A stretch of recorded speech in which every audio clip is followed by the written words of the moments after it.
गई मेरी बेटी अब मेरे पास। ये कहती हुई अब तक रोती छाती पीटती कंचन जोर जोर से हंसने लग जाती है। मुखाग्नि मैं दूंगी, मैं एक रुदाली आज हंसेगी और तुम सब रोओगे। कंचन वहीं पड़ी निशा की लाश के ऊपर से ईंट को हटाती है और निशा की अर्थी को जला देती है। बिना किसी सही रस्म के निशा का शरीर राख में मिल जाता है। प्रेमनाथ और ठकुराइन बेसुध होकर सब कुछ देख कर भी पर अपने दिल और दिमाग पर लगे सदमे के कारण कुछ भी समझ नहीं पा रहे थे। जलती चिता को छोड़ कंचन उठकर हवेली से बाहर चल देती है। बाहर की ओर निकलती रुदाली फिर एक बार पलटती है और ठकुराइन को देखती हुई कहती है, चलती हो ठकुराइन, जल्दी ही लौटूंगी। उसके बाहर कदम रखते ही पूरे गांव में मानो सैलाब उमड़ पड़ता है। बारिश तूफान रुकने का नाम ही नहीं लेते। चारों तरफ त्राहिमाम की स्थिति बन जाती है। इतनी गर्मी के मौसम में ऐसी बारिश, इसकी हर बूंद ऐसी है मानो किसी अपने के गम में फूट फूट कर रो रही हो। हाँ, तुम सही कहती हो रंभा। और ये सब हुआ भी छोटी ठकुराइन की मौत के बाद। क्या कारण हो सकता है इन सब का? अरे हम सब कब तक घरों में छिप कर बैठे रहेंगे हैं? अरे खेत की फसलें बर्बाद हो रही है सो अलग, ठाकुर साहब को ही जवाब देना होगा कि ये सब क्या है। परेशान होकर सभी गांव वाले तूफानी बारिश में ठाकुर साहब के घर पहुंचते हैं, जहां वो लोग देखते हैं कि ठाकुर साहब की हालत बहुत नाजुक है। कंचन, ये सब कुछ उसी का किया धरा है ना, जाने क्या करके गई है। जैसे ही उसने हवेली से जाते वक्त कहा जल्द ही लौटती हूँ, तब से इनकी तबीयत बिगड़ते ऐसी हो गई है। शहर से कोई डॉक्टर भी आने को राजी नहीं हो रहे। अब कंचन के घर जाना ही एक उपाय दिखता है। तभी ठाकुर साहब जोर जोर से चीखने लग जाते हैं, नहीं, मुझे प्रेत लोग नहीं जाना। अरे ठकुराइन, देखना ये तेरी बेटी को क्या हो गया है।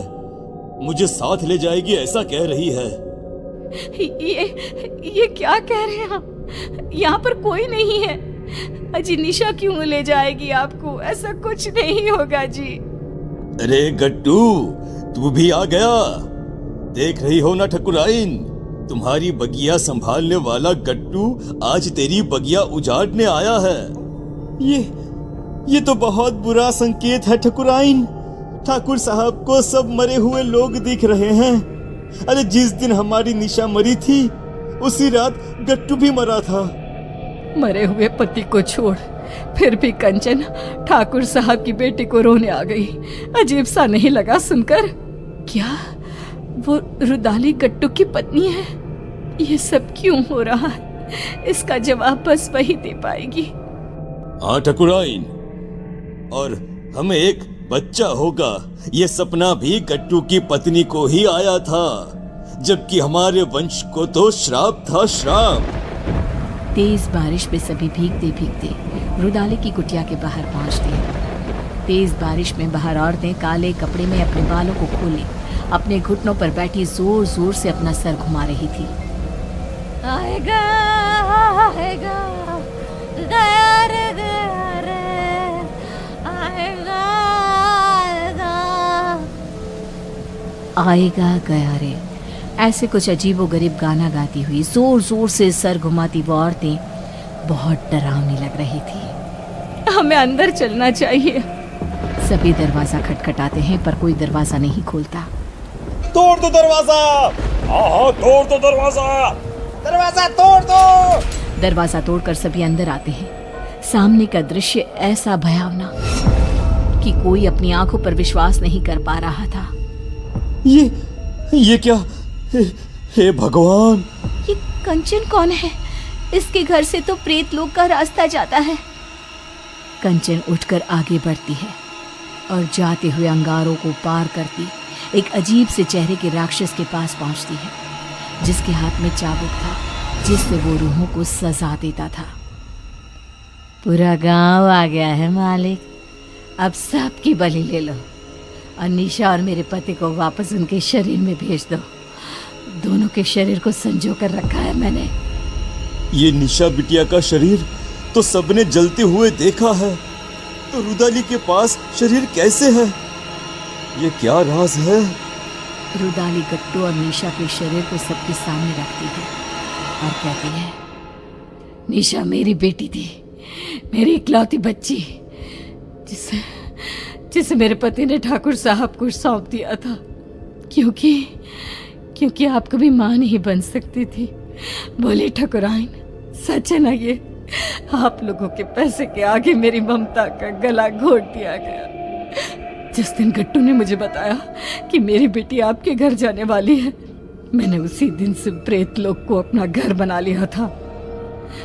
पर मैं तो मां बनी थी, मेरे शरीर में सभी लक्षण थे, यह कैसे हो सकता है? आपको एक दवाई दी जाती थी जिसके कारण आपका शरीर एक गर्भवती औरत की तरह बदलने लगा, और फिर मैंने आपके गर्भ में डाल दिया प्रेत का अंश, वो अंश जो मेरी बेटी को मुझे वापस पाने में मदद करता। पर तुम्हारे वंशहीन होने के श्राप ने उस गर्भ का नाश कर दिया। निशा तुम्हें सौंप दी गई, उसने मेरी कोख में ही सब तंत्र मंत्र सीख लिए थे, इसलिए उसे वही चीजें अपनी ओर खींचने लगी। अमावस के दिन उसकी वही शक्तियां उस पर हावी हो गई और वो चली गई सब कुछ छोड़कर। पर मैं उसे कैसे जाने देती? उसकी आत्मा को प्रेत लोक से उसके पिता ने बचा लिया और उसकी आत्मा उसके शरीर में आ गई। पर प्रेत सरकार बहुत क्रोधित हुई, इसीलिए आप सबकी आंखों में धूल झोंक कर मैंने एक पुतले को जलाया, ना कि मेरी बेटी को। अब उसी सरकार की मदद से मैं फिर से अपनी बेटी और पति को पालूंगी और उसके बदले ये पूरा गांव ने सौंप दूंगी। भागो भागो यहाँ से, भागो भागो भागो यहाँ से। हमें भी शरीर दिलवा देना कंचन, इन सब का शरीर तो है ही। हमें भी शरीर दिलवा देना कंचन, इन सब का शरीर तो है ही। आज कितने ही साल बीत गए, गांव अब आत्मा और प्रेतों के नाम से जाना जाता है। इतने मुर्दों में रह गई है जिंदा तो बस कंचन।